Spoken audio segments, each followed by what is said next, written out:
சற்று முன் வெளியான முக்கிய அறிவிப்பின்படி இபிஎஸ் ஓய்வூதியம் ரூபாய் 3000 உயர்வா? இபிஎஃப் உறுப்பினர்களுக்கு எதிர்பார்க்கப்படும் பெரும் மாற்றம். செய்தியை முழுமையாக கேட்கறதுக்கு முன்னாடி நம்ம சேனலை சப்ஸ்கிரைப் பண்ணலாம். சப்ஸ்கிரைப் பண்ணிக்கோங்க. மறக்காம பெல் பட்டனை கிளிக் பண்ணிக்கோங்க. அப்பதான் நம்மளுடைய அப்டேட்டட் நியூஸ் உங்களுக்கு உடனுக்குடன் வந்து சேரும். இபிஎஃப் உறுப்பினர்களுக்கான இபிஎஸ் ஓய்வூதியத்தில் மாற்றம் வரவிருக்கிறது. இபிஎஸ் அதாவது எம்ப்ளாயீஸ் பென்ஷன் ஸ்கீம் திட்டத்தின் கீழ் ஓய்வூதியம் பெறும் லட்சக்கணக்கான பயனாளிகளுக்கு ஒரே நேரத்தில் நல்ல செய்தி காத்திருக்கிறது. தற்போது மாதம் ரூபாய் 1000 முதல் ரூபாய் 2000 வரை வழங்கப்படும் இபிஎஸ் குறைந்தபட்ச ஓய்வூதியம் ரூபாய் 3000 வரை உயரக்கூடும் என எதிர்பார்க்கப்படுகிறது. இது நிகழ்ந்தால் 200% அதிகரிப்பு என்பதோடு பலர் எதிர்நோக்கும் மாற்றமாகும். மேலும் இபிஎஸ் திட்டத்தில் தற்போதைய நிலை இபிஎஸ் திட்டத்தில் அதிகபட்ச ஓய்வூதியம் ரூபாய் 7500 இருக்கிறது. இந்த தொகை கடந்த பல ஆண்டுகளாக மாற்றமின்றி தொடர்கிறது. ஆனால் வாழ்க்கை செலவுகள் உயர்ந்துள்ளதால் தொழிற்சங்கங்களும் ஓய்வூதியதாரர்களும் இபிஎஸ் ஓய்வூதியத்தை உயர்த்த கோரி வந்துள்ளனர். மேலும் எதிர்பார்ப்பு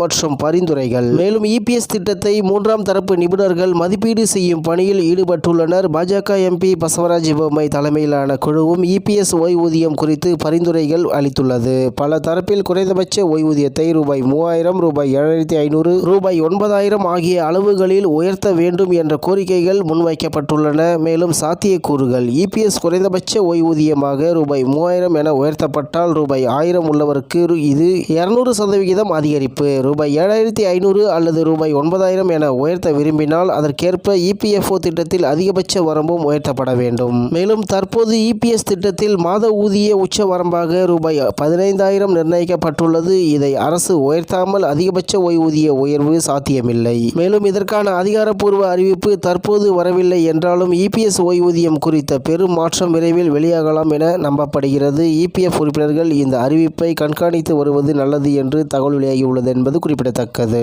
இத்துடன் இன்றைய முக்கிய செய்தி நிறைவு பெறுகிறது. மேலும் இதுபோன்ற செய்திகளை உடனுக்குடன் தெரிந்து கொள்ள ஆர்கே நியூஸ் தமிழ்நாடு சேனல் உடன் இணைந்திருங்கள். நன்றி, வணக்கம்.